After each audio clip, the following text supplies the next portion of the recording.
ਨਵਾं ਕਾਨੂੰਨ ਆਇਆ ਉਹਦੇ ਵਿੱਚ ਕੀ ਕਹਿ ਰਹੇ ਆ ਕਿ ਇਹ ਮੰਡੀਆਂ ਤਾਂ ਰਹਿਣਗੀਆਂ, ਇਹ ਮੰਡੀਆਂ ਖਤਮ ਹੋਣ ਦੀ ਗੱਲ ਨਹੀਂ ਕੀਤੀ ਇਹਨਾਂ ਨੇ, ਪਰ ਇਹ 'ਚ ਚਲਾਕੀ ਕੀ ਹੈ।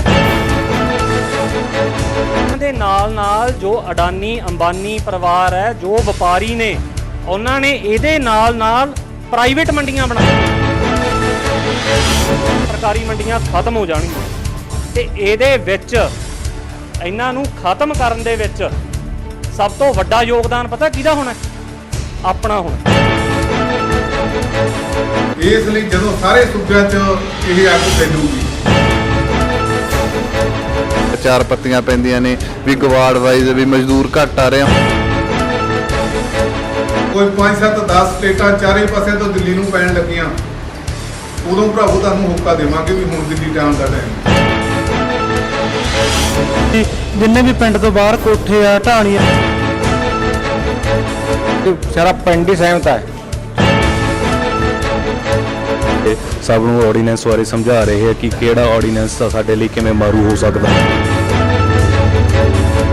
ਇਹ ਆਪਣੇ ਕਿਸੇ ਇਕੱਲੇ ਦੀ ਜੰਗ ਨਹੀਂ ਆ, ਇਹ ਆਪਣੇ ਸਾਰੇ ਪੰਜਾਬ ਦੀ ਜੰਗ ਆ। KBS ਪੰਜਾਬ TV ਦੇਖ ਰਹੇ ਸਾਰੇ ਹੀ ਦਰਸ਼ਕ ਵੀਰਾਂ ਦਾ ਸਵਾਗਤ ਹੈ। ਜਿਵੇਂ ਕਿ ਤੁਹਾਨੂੰ ਪਤਾ ਹੈ ਕਿ ਪੰਜਾਬ ਦੇ ਵੱਖ-ਵੱਖ ਪਿੰਡਾਂ ਦੇ ਵਿੱਚ ਜੋ ਕਿਸਾਨਾਂ ਵੱਲੋਂ ਰੋਸ ਪ੍ਰਦਰਸ਼ਨ ਕੀਤੇ ਗਏ ਨੇ, ਉਹਦੇ ਵਿੱਚ ਜੋ ਅੱਜ ਇੱਕ ਨੁੱਕੜ ਮੀਟਿੰਗ ਪਿੰਡ ਮਹਿਰਾਜ ਵਿਖੇ ਹੋਈ ਹੈ। ਕੁਝ ਨੌਜਵਾਨ ਪਿੰਡ ਦੇ ਨੇ, ਉਹਨਾਂ ਤੋਂ ਪੁੱਛਦੇ ਹਾਂ ਵੀ ਉਹ ਕੀ ਇਸ ਬਿੱਲ ਬਾਰੇ ਜਾਂ ਪਿੰਡ ਦੇ ਵਿੱਚੋਂ ਕੀ ਉਹਨਾਂ ਨੂੰ ਰਿਸਪੌਂਸ ਮਿਲ ਰਿਹਾ। ਇੱਕ ਨੌਜਵਾਨ ਸਾਡੇ ਨਾਲ ਨੇ। ਸਤਿ ਸ਼੍ਰੀ ਅਕਾਲ ਬਾਈ ਜੀ। ਸਤਿ ਸ਼੍ਰੀ ਅਕਾਲ ਜੀ। ਕੀ ਨਾਮ ਹੈ ਜੀ ਆਪਣਾ? ਮੇਰਾ ਨਾਮ ਰਮਨਿੰਦਰ ਸਿੰਘ ਹੈ ਜੀ। ਬਾਈ ਜੀ, ਕਿਵੇਂ ਤੁਸੀਂ ਕਿੰਨੀਆਂ ਮੀਟਿੰਗਾਂ ਕੀਤੀਆਂ ਅੱਜ ਪਿੰਡ 'ਚ ਤੇ ਕਿੱਦਾਂ ਦਾ ਜਿਹੜਾ ਲੋਕਾਂ ਦਾ ਜਾਂ ਕਿਸਾਨਾਂ ਦਾ ਰਿਸਪੌਂਸ ਰਿਹਾ? ਜਿਵੇਂ ਆਪਣੀ ਪਿਛਲੇ ਦਿਨੀ ਮੀਟਿੰਗ ਹੋਈ ਸੀ, ਉਹਦੇ ਵਿੱਚ ਤੁਹਾਡਾ ਚੈਨਲ ਆਇਆ ਸੀ, ਆਪਾਂ ਦੱਸਿਆ ਸੀ ਵੀ ਅਸੀਂ ਪਿੰਡ ਪੱਧਰ ਤੇ ਵੀ ਜਿਵੇਂ ਕੋਠੇ 8-9 ਕੋਠੇ ਪੈਂਦੇ ਆ, ਚਾਰ ਪੱਤੀਆਂ ਪੈਂਦੀਆਂ ਨੇ, ਵੀ ਗਵਾੜ ਵਾਈਜ਼ ਵੀ ਮਜ਼ਦੂਰ ਘੱਟ ਆ ਰਹੇ ਆ, ਉਵੇਂ ਮੀਟਿੰਗਾਂ ਦਾ ਸਿਲਸਿਲਾ ਸ਼ੁਰੂ ਕਰਨਾ। ਸੋ ਅਸੀਂ ਕੱਲ ਸ਼ਾਮ ਤੋਂ ਹੀ ਮੀਟਿੰਗਾਂ ਸ਼ੁਰੂ ਕਰਤੀਆਂ। ਕੱਲ ਅਸੀਂ ਕੋਠੇ ਮੱਲੂਆਣੇ 'ਚ ਗਏ ਸੀ, ਇੱਥੇ ਲੋਕਾਂ ਦਾ ਬਹੁਤ ਵਧੀਆ ਰਿਸਪੌਂਸ ਸੀਗਾ। ਲੋਕਾਂ ਨੇ ਵੱਧ ਚੜ ਕੇ ਆਪ ਹੀ ਹਿੱਸਾ ਲਿਆ, ਆਪ ਨੰਬਰ ਦੇ ਕੇ ਗਏ। ਉਹਨਾਂ ਨੇ ਫੰਡ ਦਾ ਵੀ ਕਿਹਾ ਸਾਨੂੰ ਜਿੰਨਾ ਚਾਹੀਦਾ ਹੋਇਆ। ਚਲੋ ਹਲੇ ਤਾਂ ਜੇ ਕੋਈ ਫੰਡ ਦੀ ਤਾਂ ਲੋੜ ਹੀ ਹੈ ਨਹੀਂ, ਵੀ ਹਜੇ ਕਿਹੜਾ ਢਾਂਚੇ ਨੂੰ ਮਜ਼ਬੂਤ ਕਰ ਰਹੇ ਆ ਲੋਕਾਂ ਦਾ ਬਹੁਤ। ਸੋ ਅੱਜ ਸਵੇਰ 8 ਵਜੇ ਕਾਲਾ ਪੱਤੀ 'ਚ ਮੀਟਿੰਗ ਸੀ, ਉੱਥੇ ਵੀ ਲੋਕਾਂ ਨੇ ਬਹੁਤ ਵਧੀਆ ਰਿਸਪੌਂਸ ਦਿੱਤਾ। ਹੁਣ ਇੱਥੇ ਕਰਮਚੰਦ ਪੱਤੀ 'ਚ ਮੀਟਿੰਗ ਸੀ, ਇੱਥੇ ਵੀ ਲੋਕਾਂ ਦਾ ਬਹੁਤ ਜ਼ਿਆਦਾ ਵਧੀਆ ਰਿਸਪੌਂਸ ਆ। ਤਾਂ ਕਰਕੇ ਜਿਵੇਂ ਅੱਗੇ ਹੁਣ ਪ੍ਰੋਗਰਾਮ ਲਿਖਾਂਗੇ ਆਪਦੇ, ਜਿਵੇਂ ਕੋਠੇ ਹੋ ਗਏ, ਪੱਤੀਆਂ ਹੋ ਗਈਆਂ, ਉੱਥੇ ਪ੍ਰੋਗਰਾਮ ਕਰਕੇ ਮੀਟਿੰਗਾਂ ਕਰਕੇ ਇਕਾਈਆਂ ਬਣਾਵਾਂਗੇ। ਉਸ ਤੋਂ ਬਾਅਦ ਅਸੀਂ ਗਵਾੜਵਾਈ ਵੀ ਜਾਵਾਂਗੇ, ਵੀ ਆਪਾਂ ਇੱਕ ਵੀ ਲਾਊਡ ਸਪੀਕਰ ਦਾ ਅਰੇਂਜਮੈਂਟ ਕਰਕੇ ਵੀ ਲੋਕਾਂ ਦੇ ਘਰਾਂ ਘਰ ਤੱਕ ਪਹੁੰਚ ਕਰਾਂਗੇ। ਤੇ ਅੱਗੇ ਜੋ ਧਰਨੇ ਹੋਏ, ਘਰ ਘਰ ਦਾ ਬੰਦਾ ਤਾਂ ਜਾਊਗਾ, ਘਰ ਘਰ ਦੇ ਬੰਦਾ ਤੇ ਬੁੜੀ ਵੀ ਅਸੀਂ ਪਿੰਡ ਪੱਧਰ ਤੇ ਲੈ ਕੇ ਜਾਵਾਂਗੇ।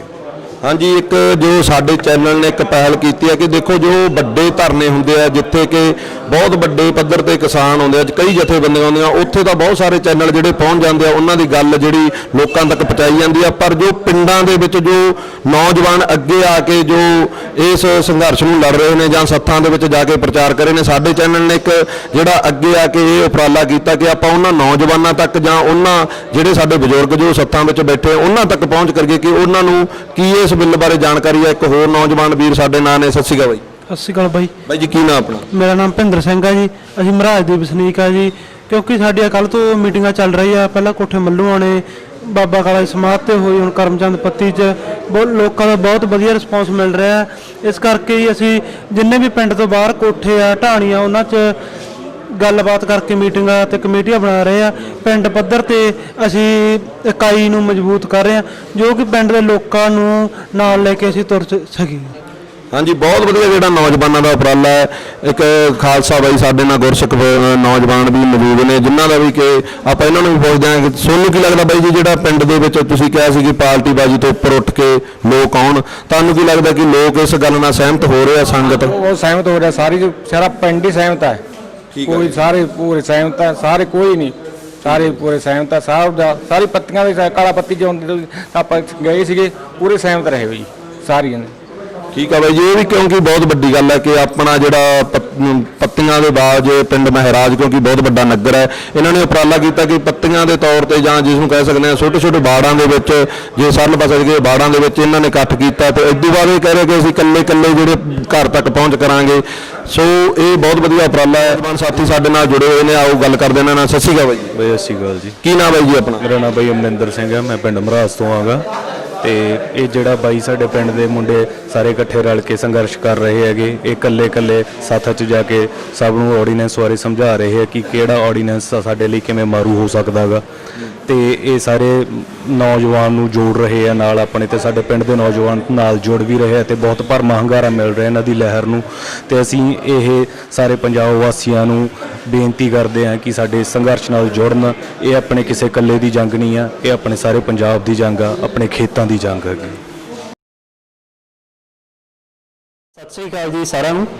ਸਭ ਤੋਂ ਪਹਿਲਾਂ ਤਾਂ ਦੂਰੋਂ ਨੇੜੇ ਚੱਲ ਕੇ ਆਏ ਮਹਾਰਾਜ ਪਿੰਡ ਦੇ ਸਾਰੇ ਵਾਸੀਆਂ ਦਾ ਮੈਂ ਤਹਿ ਦਿਲੋਂ ਧੰਨਵਾਦ ਕਰਦਾ ਕਿ ਆਪਾਂ ਅੱਜ ਇੱਥੇ ਇਕੱਠੇ ਹੋਏ ਹਾਂ। ਸੋ ਆਪਾਂ ਸਾਰਿਆਂ ਨੂੰ ਪਤਾ ਹੈ ਕਿ ਆਪਾਂ ਕਿਸ ਮੁੱਦੇ ਲਈ ਇੱਥੇ ਇਕੱਠੇ ਹੋਏ ਹਾਂ ਤੇ ਆਪਣਾ ਕਾਰਨ ਕੀ ਹੈ। ਹਰ ਇੱਕ ਨੌਜਵਾਨ, ਹਰ ਇੱਕ ਬਜ਼ੁਰਗ, ਹਰ ਇੱਕ ਬੱਚੇ ਨੂੰ ਇਹ ਚੀਜ਼ ਪਤਾ ਹੈ ਕਿ ਜੋ ਕਾਲੇ ਕਾਨੂੰਨ ਪਾਸ ਹੋਏ ਨੇ, ਆਪਾਂ ਉਸ ਦੇ ਵਿਰੁੱਧ ਜੋ ਇੱਕ ਸੰਘਰਸ਼ ਦੀ ਸ਼ੁਰੂਆਤ ਕੀਤੀ ਹੈ, ਜੋ ਇੱਕ ਸੰਘਰਸ਼ ਇਸ ਪੰਜਾਬ ਨੇ ਵਿੱਢਿਆ, ਜੋ ਇਸ ਸੰਘਰਸ਼ ਦੇ ਵਿੱਚ ਮਹਾਰਾਜ ਪਿੰਡ ਦੇ ਨੌਜਵਾਨ, ਮਹਾਰਾਜ ਪਿੰਡ ਦੇ ਬਜ਼ੁਰਗ ਹਿੱਸਾ ਪਾ ਰਹੇ ਨੇ, ਇਹ ਬਹੁਤ ਹੀ ਇੱਕ ਸ਼ਲਾਘਾਯੋਗ ਕਦਮ ਹੈ ਤੇ ਆਪਾਂ ਸਾਰਿਆਂ ਨੂੰ ਇਹਦੇ ਵਿੱਚ ਵੱਧ ਚੜ ਕੇ ਹਿੱਸਾ ਲੈਣਾ ਚਾਹੀਦਾ। ਦੋਸਤੋ, ਇਹ ਲੜਾਈ ਕੋਈ ਛੋਟੀ ਲੜਾਈ ਨਹੀਂ, ਇਹ ਇੱਕ ਬੜੀ ਲੰਬੀ ਲੜਾਈ ਹੈ। ਇਹਦਾ ਹੱਲ ਅੱਜ ਨਹੀਂ, ਕੱਲ੍ਹ ਨਹੀਂ, 10 ਦਿਨਾਂ 'ਚ ਨਹੀਂ, ਮਹੀਨੇ 'ਚ ਨਹੀਂ ਨਿਕਲਣਾ। ਇਹਦੇ ਹੱਲ ਨੂੰ 6 ਮਹੀਨੇ ਲੱਗ ਸਕਦੇ ਆ, ਸਾਲ ਲੱਗ ਸਕਦਾ, ਪਤਾ ਨਹੀਂ ਕਿੰਨਾ ਟਾਈਮ ਲੱਗ ਸਕਦਾ। ਪਰ ਇਹ ਲੜਾਈ ਆਪਣੇ ਹੋਂਦ ਦੀ ਹੈ, ਇਹ ਲੜਾਈ ਆਪਣੇ ਵਜੂਦ ਦੀ ਹੈ, ਇਹ ਲੜਾਈ ਆਪਣੀ ਮਿੱਟੀ ਦੀ ਹੈ ਤੇ ਲੜਾਈ ਆਪਣੀ ਮਾਂ ਦੀ ਹੈ। ਮਾਂ ਦੀ ਕਿਉਂ ਹੈ? ਕਿਉਂਕਿ ਜ਼ਮੀਨ ਆਪਣੀ ਮਾਂ ਹੈ। ਆਪਾਂ ਕਿਸਾਨ ਕਹਿੰਦੇ ਆ ਕਿ ਜ਼ਮੀਨ ਆਪਣੀ ਮਾਂ ਹੈ ਤੇ ਸਾਰੇ ਲੋਕ ਰਲ ਮਿਲ ਕੇ ਆਪਣੀ ਮਾਂ ਦਾ ਸੌਦਾ ਕਰਨ ਲਈ ਤੁਲੇ ਹੋਏ ਨੇ, ਆਪਾਂ ਨੂੰ ਮਿੱਟੀ 'ਚ ਮਿਲਾਉਣ ਲਈ ਤੁਲੇ ਹੋਏ ਨੇ।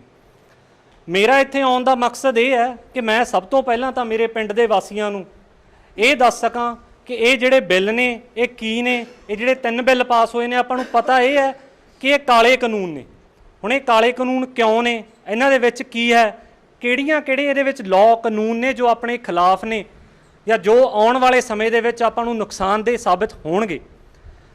ਦੋਸਤੋ, ਸਭ ਤੋਂ ਪਹਿਲਾਂ ਜਿਹੜਾ ਮੋਦੀ ਗਵਰਨਮੈਂਟ ਨੇ ਬਿੱਲ ਲੈ ਕੇ ਆਈ ਹੈ, ਮੋਦੀ ਸਰਕਾਰ, ਸਭ ਤੋਂ ਪਹਿਲਾ ਬਿੱਲ ਹੈਗਾ, ਅੰਗਰੇਜ਼ੀ ਦੇ ਵਿੱਚ ਇਹਦਾ ਨਾਮ ਹੈ farmers produce trade and commerce, ਜਿਹਨੂੰ ਆਪਾਂ ਪੰਜਾਬੀ ਦੇ ਵਿੱਚ ਕਹੀਏ ਤਾਂ ਖੇਤੀ ਫਸਲਾਂ ਜੋ ਆਪਾਂ ਬੀਜਦੇ ਹਾਂ, ਜੋ ਉਹਨਾਂ ਨੂੰ ਆਪਾਂ ਅੱਗੇ ਵੇਚਦੇ ਹਾਂ, ਜਾਂ ਸ਼ੁੱਧ ਦੇਸੀ ਦੇ ਵਿੱਚ ਇਹਨੂੰ ਆਪਾਂ ਕਹਿ ਦਈਏ ਮੰਡੀ ਬਿੱਲ, ਮੰਡੀਆਂ ਦਾ ਬਿੱਲ।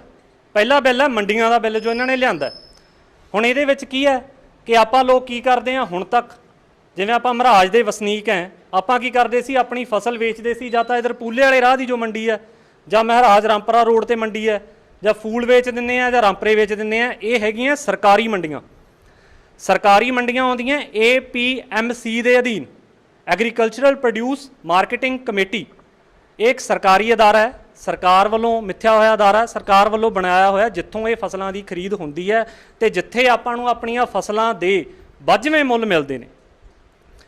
ਹੁਣ ਜੋ ਨਵਾਂ ਕਾਨੂੰਨ ਆਇਆ ਉਹਦੇ ਵਿੱਚ ਕੀ ਕਹਿ ਰਹੇ ਆ ਕਿ ਇਹ ਮੰਡੀਆਂ ਤਾਂ ਰਹਿਣਗੀਆਂ, ਇਹ ਮੰਡੀਆਂ ਖਤਮ ਹੋਣ ਦੀ ਗੱਲ ਨਹੀਂ ਕੀਤੀ ਇਹਨਾਂ ਨੇ, ਪਰ ਇਹ 'ਚ ਚਲਾਕੀ ਕੀ ਹੈ ਵੀ ਇਹ ਮੰਡੀਆਂ ਦੇ ਨਾਲ ਨਾਲ ਜੋ ਅਡਾਨੀ ਅੰਬਾਨੀ ਪਰਿਵਾਰ ਹੈ, ਜੋ ਵਪਾਰੀ ਨੇ, ਉਹਨਾਂ ਨੇ ਇਹਦੇ ਨਾਲ ਨਾਲ ਪ੍ਰਾਈਵੇਟ ਮੰਡੀਆਂ ਬਣਾ ਦੇਣੀਆਂ, ਸਮਾਂਤਰ ਮੰਡੀਆਂ ਚਲਾ ਦੇਣੀਆਂ। ਜੇ ਇਕੱਲੇ ਮਹਾਰਾਜ ਦੀ ਗੱਲ ਕਰੀਏ, ਇਹਨਾਂ ਨੇ ਕਰਨਾ ਹੈ ਕਿ 2 ਮੰਡੀਆਂ ਤੁਹਾਡੀਆਂ ਹੈਗੀਆਂ, ਰਾਮਪਰੇ ਹੈਗੀ ਹੈ, ਪਰ ਇੱਕ ਮੰਡੀ ਇਹਨਾਂ ਦੇ ਵੀ ਵਿੱਚ ਆ ਜੂਗੀ ਜੋ ਪ੍ਰਾਈਵੇਟ ਮੰਡੀ ਹੋਊਗੀ। ਹੁਣ ਇਹ ਦੋਨਾਂ ਮੰਡੀਆਂ 'ਚ ਕੀ ਫਰਕ ਹੋਣਾ? ਜਦੋਂ ਆਪਾਂ ਸਰਕਾਰੀ ਮੰਡੀ ਦੇ ਵਿੱਚ ਫਸਲ ਵੇਚਦੇ ਹਾਂ, ਜਿਵੇਂ ਹੁਣ ਕਣਕ ਦਾ ਰੇਟ ਹੈ 1975 ਰੁਪਏ ਪਰ ਕੁਇੰਟਲ, ਸਰਕਾਰੀ ਮੰਡੀਆਂ ਦੇ ਵਿੱਚ ਆਪਾਂ ਨੂੰ 6% ਟੈਕਸ ਸੂਬੇ ਦੀ ਸਰਕਾਰ ਲਾਉਂਦੀ ਹੈ ਤੇ 2% ਟੈਕਸ ਆੜਤੀਏ ਲਾਉਂਦੇ ਆ, ਯਾਨੀ ਟੋਟਲ ਕੁੱਲ ਆਪਾਂ 8% ਟੈਕਸ ਦਿੰਦੇ ਆ ਪਰ ਕੁਇੰਟਲ। 8% ਹੋ ਗਿਆ। ਜੇ ਆਪਾਂ 1975 ਦਾ 8% ਕਰੀਏ ਤਾਂ ਉੱਕਾ ਪੁੱਕਾ 170 175 ਰੁਪਏ ਬਣ ਗਏ। ਇਹ ਆਪਾਂ ਟੈਕਸ ਦੇਵਾਂਗੇ ਉਹਨਾਂ ਨੂੰ, ਉਹ ਆਪਾਂ ਦਿੰਦੇ ਆ ਰਹੇ ਹਾਂ। ਹੁਣ ਜਿਹੜੀਆਂ ਪ੍ਰਾਈਵੇਟ ਮੰਡੀਆਂ, ਇਹਨਾਂ ਨੇ ਕਿਹਾ ਵੀ ਪ੍ਰਾਈਵੇਟ ਮੰਡੀਆਂ 'ਚ ਫਸਲਾਂ ਦੀ ਖਰੀਦ ਸ਼ੁਰੂ ਹੋਣੀ ਹੈ, ਇੱਥੇ ਗਵਰਨਮੈਂਟ ਨੇ ਕਿਹਾ, ਸੈਂਟਰ ਦੀ ਸਰਕਾਰ ਨੇ ਵੀ ਇੱਥੇ ਤੁਸੀਂ ਇਹ 8% ਟੈਕਸ, ਇਹ 8% ਟੈਕਸ ਇਹਨਾਂ ਪ੍ਰਾਈਵੇਟ ਮੰਡੀਆਂ ਦੇ ਵਿੱਚ ਨਹੀਂ ਦਓਗੇ। ਹੁਣ ਆਪਾਂ ਸੋਚਾਂਗੇ ਇਹ 'ਚ ਤਾਂ ਆਪਣਾ ਬੜਾ ਫਾਇਦਾ, ਆਪਣੇ 170 ਰੁਪਏ ਬਚ ਰਹੇ ਆ ਪਰ ਕੁਇੰਟਲ ਪਿੱਛੇ, ਤੇ ਪ੍ਰਾਈਵੇਟ ਮੰਡੀਆਂ ਦੇ ਵਿੱਚ ਇਹਨਾਂ ਨੇ ਹੋ ਸਕਦਾ ਸਾਲ 2 ਸਾਲ ਆਪਾਂ ਨੂੰ 100 200 ਰੁਪਇਆ ਵੱਧ ਵੀ ਦੇਣਗੇ। ਹੋ ਸਕਦਾ ਆਪਣੀ ਫਸਲ 2100 2200 2300 ਰੁਪਏ ਪਰ ਕੁਇੰਟਲ ਵੀ ਵਿਕ ਜੇ। ਪਰ ਇਹਦੇ ਵਿੱਚ ਆਪਾਂ ਨੂੰ ਮਾਰਨ ਦੀ ਸਾਜ਼ਿਸ਼ ਕਿੱਥੇ ਹੈ? ਆਪਾਂ ਇਹਦੇ ਵਿੱਚ ਦਬਾਂਗੇ ਕਿੱਥੇ ਜਾਂ ਗੁਲਾਮ ਕਿੱਥੇ ਬਣ ਜਾਾਂਗੇ। 2 ਸਾਲ ਤਾਈਂ ਆਪਾਂ ਫਸਲਾਂ ਇੱਥੇ ਸਿੱਟਾਂਗੇ, ਆਪਦੀਆਂ 2 3 4 ਫਸਲਾਂ ਆਪਾਂ ਹੁਣ ਸਰਕਾਰੀ ਮੰਡੀਆਂ 'ਚ ਸਿੱਟਣੀਆਂ ਬੰਦ ਕਰ ਦੇਣਗੇ ਲੋਕ, ਕਿਉਂਕਿ ਜਿੱਥੇ ਕੀਮਤ ਵੱਧ ਮਿਲਦੀ ਹੈ। ਜਿੰਨਾ ਮਰਜ਼ੀ ਮੈਂ ਸਮਝਾਲਾਂ, ਕੋਈ ਸਮਝਾ ਲੇ, ਏਕਾ ਹੋਣਾ ਬੜਾ ਔਖਾ ਹੋਣਾ ਇਸ ਚੀਜ਼ ਦੇ ਵਿੱਚ। ਹਰੇਕ ਕਿਸਾਨ ਨੂੰ ਫਸਲ ਦੀ ਵੱਧ ਕੀਮਤ ਚਾਹੀਦੀ ਹੁੰਦੀ ਹੈ। ਸੋ ਆਪਾਂ ਲਾਲਚ ਵਛਾ ਕੇ ਆਪਦੀ ਫਸਲ ਪ੍ਰਾਈਵੇਟ ਮੰਡੀਆਂ 'ਚ ਸਿੱਟਾਂਗੇ। 2 ਫਸਲਾਂ 3 ਫਸਲਾਂ 4 ਫਸਲਾਂ ਇਹਨਾਂ ਨੇ ਚੱਕਣੀਆਂ ਪ੍ਰਾਈਵੇਟ ਮੰਡੀਆਂ ਦੇ ਵਿੱਚ। ਸਰਕਾਰੀ ਮੰਡੀਆਂ 'ਚ ਆਪਾਂ ਫਸਲ ਨਹੀਂ ਸਿੱਟਾਂਗੇ। ਸਰਕਾਰੀ ਮੰਡੀਆਂ ਆਪੇ ਹੀ ਸਮੇਂ ਦੇ ਨਾਲ ਨਾਲ ਉਹਦੀ ਜੋ ਅਰਥ ਵਿਵਸਥਾ ਹੈ ਸਰਕਾਰੀ ਮੰਡੀਆਂ ਦੀ, ਉਹ ਟੁੱਟ ਜਾਣਗੀਆਂ, ਡਿੱਗ ਜਾਣਗੀਆਂ, ਧਵਸਤ ਹੋ ਜਾਣਗੀਆਂ, ਜਾਂ ਕਹਿ ਲਓ ਕਿ APMC ਐਕਟ ਜਾਂ ਸਰਕਾਰੀ ਮੰਡੀਆਂ ਖਤਮ ਹੋ ਜਾਣਗੀਆਂ। ਤੇ ਇਹਦੇ ਵਿੱਚ ਇਹਨਾਂ ਨੂੰ ਖਤਮ ਕਰਨ ਦੇ ਵਿੱਚ ਸਭ ਤੋਂ ਵੱਡਾ ਯੋਗਦਾਨ ਪਤਾ ਕਿਹਦਾ ਹੋਣਾ? ਆਪਣਾ ਹੋਣਾ। ਆਪਾਂ ਆਪ ਇਹਨਾਂ ਨੂੰ ਖਤਮ ਕਰਾਂਗੇ, ਆਪਾਂ ਆਪ ਆਪਣੇ ਪੈਰ ਤੇ ਕੁਹਾੜੀ ਮਾਰਾਂਗੇ। ਜਦੋਂ ਇਹ ਸਰਕਾਰੀ ਮੰਡੀਆਂ ਖਤਮ ਹੋ ਗਈਆਂ, 3-4 ਫਸਲਾਂ ਦੇ ਤੁਹਾਨੂੰ ਵੱਧ ਮੁੱਲ ਮਿਲ ਗਏ, ਫਿਰ ਆਪਣੇ ਕੋਲੇ ਕੋਈ ਹੋਰ ਮੌਕਾ ਨਹੀਂ ਹੋਣਾ। ਆਪਣੇ ਕੋਲੇ ਸਿਰਫ ਇੱਕ ਸੋਲਿਊਸ਼ਨ ਹੋਣਾ, ਆਪਣੇ ਕੋਲੇ ਸਿਰਫ ਇੱਕ ਚੀਜ਼ ਬਚਣੀ ਹੈ ਜਾਂ ਇੱਕ ਰਸਤਾ ਬਚਣਾ ਹੈ ਵੀ ਆਪਦੀ ਫਸਲ ਪ੍ਰਾਈਵੇਟ ਮੰਡੀਆਂ 'ਚ ਹੀ ਫੇਰ ਸੁੱਟੋ। ਜਦੋਂ ਸਰਕਾਰੀ ਮੰਡੀ ਹੈ ਹੀ ਨਹੀਂ, ਪ੍ਰਾਈਵੇਟ ਮੰਡੀਆਂ ਦੇ ਵਿੱਚ ਫੇਰ ਇਹਨਾਂ ਨੇ ਰੇਟ ਜਿਹੜੇ ਦੇਣੇ ਆ ਉਹ ਆਪਦੀ ਮਨਮਰਜ਼ੀ ਦੇ ਦੇਣੇ ਆ। ਜਿਹੜਾ ਤੁਹਾਨੂੰ 2100 2200 2300 2 ਸਾਲ ਜਾਂ 3 ਸਾਲ ਜਾਂ ਸਾਲ ਲਈ ਦੇਣਾ ਹੈ, ਉਹ ਤੋਂ ਬਾਅਦ ਉਹੀ ਫਸਲ ਦਾ ਮੁੱਲ ਤੁਹਾਨੂੰ 1000 ਰੁਪਿਆ 1100 ਰੁਪਿਆ 1200 ਰੁਪਿਆ। ਤੇ ਇਹਦੇ ਨਾਲ ਤੁਸੀਂ ਕੋਈ ਲੜਾਈ ਨਹੀਂ ਲੜ ਸਕੋਗੇ, ਕਿਉਂਕਿ ਤੁਹਾਡੇ ਕੋਲੇ ਕਾਨੂੰਨ ਅਦਾਲਤ ਦੇ ਵਿੱਚ ਜਾਣ ਦਾ ਵਿਕਲਪ ਇਹਨਾਂ ਬਿੱਲਾਂ ਦੇ ਵਿੱਚ ਨਹੀਂ ਰੱਖਿਆ ਗਿਆ। ਜੇ ਤੁਹਾਡੀ ਕੋਈ ਅਣਬਣ ਹੁੰਦੀ ਹੈ, ਜੇ ਤੁਹਾਡਾ ਕੋਈ ਅੰਬਾਨੀ ਅਡਾਨੀ ਜਾਂ ਕਿਸੇ ਵਪਾਰੀ ਦੇ ਨਾਲ ਮੁੱਲ ਨੂੰ ਲੈ ਕੇ, ਜਿਵੇਂ ਪਹਿਲਾਂ ਤੁਹਾਨੂੰ ਮੁੱਲ ਕਿਹਾ ਵੀ ਮੈਂ ਇੰਨਾ ਦਊਂਗਾ, ਬਾਅਦ 'ਚ ਘੱਟ ਦਿੰਦੇ ਆ, ਕੋਈ ਰੌਲਾ ਪੈਂਦਾ ਹੈ, ਤਾਂ ਤੁਹਾਡੇ ਕੋਲੇ ਸਿਰਫ ਇੱਕ ਵਿਕਲਪ ਹੈ, ਜਾਂ ਤੁਸੀਂ SDM ਕੋਲ ਚੱਲ ਜਾਓ ਤੇ ਜਾਂ ਤੁਸੀਂ ਉਸ ਤੋਂ ਅੱਗੇ ਡਿਸਟ੍ਰਿਕਟ ਮੈਜਿਸਟ੍ਰੇਟ ਉਹਦੇ ਕੋਲੇ ਚੱਲ ਜਾਓ, ਡਿਸਟ੍ਰਿਕਟ ਮੈਜਿਸਟ੍ਰੇਟ ਡਿਪਟੀ ਕਮਿਸ਼ਨਰ ਉਹਦੇ ਕੋਲੇ ਚੱਲ ਜਾਓ। ਸੋ ਹੁਣ ਭੋਲੇ ਲੋਕੋ ਮੈਨੂੰ ਇਹ ਦੱਸੋ ਵੀ ਹੁਣ ਤੱਕ ਆਪਣੀ ਕੋਈ SDM ਜਾਂ ਕੋਈ ਪੁਲਿਸ ਦਾ ਅਦਾਰਾ ਕਿੰਨੀ ਕੁ ਸੁਣਵਾਈ ਕਰ ਦਿੰਦਾ ਜੋ ਤੁਹਾਡੀ ਬਾਅਦ ਦੇ ਵਿੱਚ ਸੁਣਵਾਈ ਹੋਣੀ ਹੈ? ਇਹਨਾਂ ਨੇ ਵਪਾਰਕਾਂ ਦਾ, ਜੋ ਵੱਡੇ ਵਪਾਰੀ ਨੇ, ਜੋ ਅਡਾਨੀ ਹੈ ਅੰਬਾਨੀ ਹੈ, ਉਹਨਾਂ ਦਾ ਸਾਥ ਦੇਣਾ, ਆਪਣੇ ਹੱਥ ਪੱਲੇ ਕੁਝ ਨਹੀਂ ਬਚਣਾ। ਸੋ ਆਪਾਂ ਸਾਰਿਆਂ ਨੂੰ ਲੋੜ ਹੈ ਕਿ ਮੰਡੀਆਂ ਦਾ ਆਪਾਂ ਬਚਾਅ ਕਰੀਏ, ਇਸ ਬਿੱਲ ਦੇ ਵਿਰੁੱਧ ਲੜੀਏ। ਸਾਰੇ ਜਾਣੇ ਆਪਾਂ ਆਪਦੇ ਪੁੱਤਾਂ ਲਈ, ਆਪਦੇ ਪੋਤੇ ਪੋਤੀਆਂ ਲਈ, ਦੋਤਿਆਂ ਲਈ ਸੁਪਨੇ ਦੇਖਦੇ ਆਂ ਕਿ ਮੇਰਾ ਬੱਚਾ ਵੱਡਾ ਹੋ ਕੇ ਇਹ ਕਰੂਗਾ, ਮੇਰਾ ਬੱਚਾ ਵੱਡਾ ਹੋ ਕੇ ਇਹ ਕਰੂਗਾ। ਪਰ ਜਦੋਂ ਆਪਾਂ ਇਹਨਾਂ ਦੇ ਗੁਲਾਮ ਬਣ ਗਏ, ਇਹ ਵਪਾਰਕ ਅਦਾਰਿਆਂ ਦੇ ਗੁਲਾਮ ਬਣ ਗਏ, ਆਪਾਂ ਆਉਣ ਵਾਲੇ ਸਮੇਂ ਦੇ ਵਿੱਚ ਆਪਣੀਆਂ ਜੋ ਔਲਾਦਾਂ ਨੇ ਉਹਨਾਂ ਦੀਆਂ ਅੱਖਾਂ ਦੇ ਵਿੱਚ ਅੱਖਾਂ ਪਾ ਕੇ ਵੀ ਨਹੀਂ ਵੇਖ ਸਕਾਂਗੇ। ਆਉਣ ਵਾਲੇ ਸਮੇਂ ਦੇ ਵਿੱਚ ਆਪਣੇ ਬੱਚੇ ਆਪਾਂ ਨੂੰ ਸਵਾਲ ਕਰਨਗੇ ਕਿ 2020 ਦੇ ਵਿੱਚ ਜਦੋਂ ਸਾਨੂੰ ਮਾਰਨ ਦੇ ਲਈ ਇਹ ਬਿੱਲ ਲਿਆਂਦੇ ਗਏ ਸੀ, ਜਦੋਂ ਸਾਨੂੰ ਖਤਮ ਕਰਨ ਦੇ ਲਈ ਇਹ ਬਿੱਲਾਂ ਤੇ ਸਮਝੌਤੇ ਹੋਏ ਸੀ, ਉਦੋਂ ਤੁਸੀਂ ਲੋਕ ਕਿੱਥੇ ਸੀ? ਤੁਸੀਂ ਲੋਕ ਗੱਲਾਂ ਕਰਨ ਵਾਲੇ, ਇਹ ਗਦਰੀ ਯੋਧੇ ਬਾਬਿਆਂ ਦੀ ਧਰਤੀ, ਅਸੀਂ ਗੁਰੂ ਗੋਬਿੰਦ ਸਿੰਘ ਜੀ ਦੇ ਅੱਗੇ ਔਲਾਦਾਂ, ਤੁਸੀਂ ਲੋਕ ਉਦੋਂ ਕਿੱਥੇ ਸੀ? ਭਗਤ ਸਿੰਘ ਨੇ ਦੇਸ਼ ਆਜ਼ਾਦ ਕਰਾਇਆ, ਸਰਾਭੇ ਨੇ ਦੇਸ਼ ਆਜ਼ਾਦ ਕਰਾਇਆ, ਪੰਜਾਬੀਆਂ ਦਾ ਕਿੰਨਾ ਯੋਗਦਾਨ ਰਿਹਾ? ਕੀ ਤੁਸੀਂ ਆਪਦੇ ਬੱਚਿਆਂ ਦੀਆਂ ਅੱਖਾਂ 'ਚ ਅੱਖਾਂ ਪਾ ਕੇ ਜਵਾਬ ਦੇ ਸਕੋਗੇ? ਕਿਉਂਕਿ ਆਪਾਂ ਆਪ ਇਸ ਚੀਜ਼ ਦੇ ਵਿੱਚ ਭਾਗੀਦਾਰ ਬਣ ਜਾਾਂਗੇ। ਸੋ ਦੋਸਤੋ, ਜੋ ਦੂਜਾ ਬਿੱਲ ਹੈ, ਪਹਿਲਾ ਬਿੱਲ ਤੁਹਾਨੂੰ ਸਾਰਿਆਂ ਨੂੰ ਸਮਝ ਆ ਗਿਆ ਹੋਣਾ, ਜੇ ਨਹੀਂ ਆਇਆ ਤਾਂ ਤੁਸੀਂ ਮੇਰੇ ਤੋਂ ਸਵਾਲ ਕਰ ਸਕਦੇ ਹੋ ਮੰਡੀਆਂ ਦੇ ਬਾਰੇ ਜੋ ਬਿੱਲ ਆਉਣਾ। ਜੋ ਦੂਜਾ ਬਿੱਲ ਹੈ ਉਹਦਾ ਨਾਮ ਰੱਖਿਆ ਗਿਆ, ਇੰਗਲਿਸ਼ ਦੇ ਵਿੱਚ ਬੜੇ ਲੰਬੇ ਚੌੜੇ ਨਾਮ ਨੇ, ਆਪਾਂ ਨੂੰ ਕੀ ਸਮਝ ਆਉਣੇ ਨੇ? Farmers empowerment protection price assurance. ਮਤਲਬ ਪੰਜਾਬੀ ਦੇ ਵਿੱਚ ਕਹੀਏ ਕਿਸਾਨਾਂ ਦੀ ਰਾਖੀ, ਕਿਸਾਨਾਂ ਨੂੰ ਆਤਮ ਨਿਰਭਰ ਕਰਨਾ।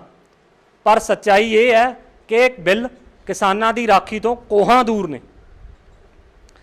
ਦੂਜੇ ਬਿੱਲ ਦੇ ਵਿੱਚ ਇਹ ਕਰ ਰਹੇ ਨੇ ਗੱਲ ਕੰਟਰੈਕਟ ਫਾਰਮਿੰਗ ਦੀ, ਜਾਨੀ ਠੇਕੇ ਦੀ ਖੇਤੀ ਦੀ। ਹੁਣ ਠੇਕੇ ਦੀ ਖੇਤੀ ਦਾ ਮਤਲਬ ਇਹ ਨਾ ਲੈ ਜਾਓ ਜੋ ਆਪਾਂ ਪਿੰਡਾਂ ਦੇ ਵਿੱਚ ਠੇਕੇ ਤੇ ਲਾਉਣੇ ਆ ਵੀ 50,000 60,000 70,000 ਨੂੰ ਆਪਾਂ ਫਸਲ ਠੇਕੇ ਤੇ ਲਾਈ, ਹਾੜੀ ਸੌਣੀ ਵੇਲੇ ਆਪਾਂ ਨੂੰ ਠੇਕਾ ਮਿਲ ਜਾਂਦਾ। ਇਹ ਠੇਕੇ ਦੀ ਫਾਰਮਿੰਗ ਹੋਣੀ ਹੈ, ਤੁਹਾਡੀ ਜ਼ਮੀਨਾਂ ਦੇ ਪਟੇ ਬਣਨੇ ਨੇ, ਕਲਸਟਰ ਬਣਨੇ ਨੇ। ਕਲਸਟਰ ਮਤਲਬ ਪਟੇ, 1000 ਕਿੱਲੇ ਦਾ 500 ਕਿੱਲੇ ਦਾ ਪਟਾ ਹੋਊਗਾ।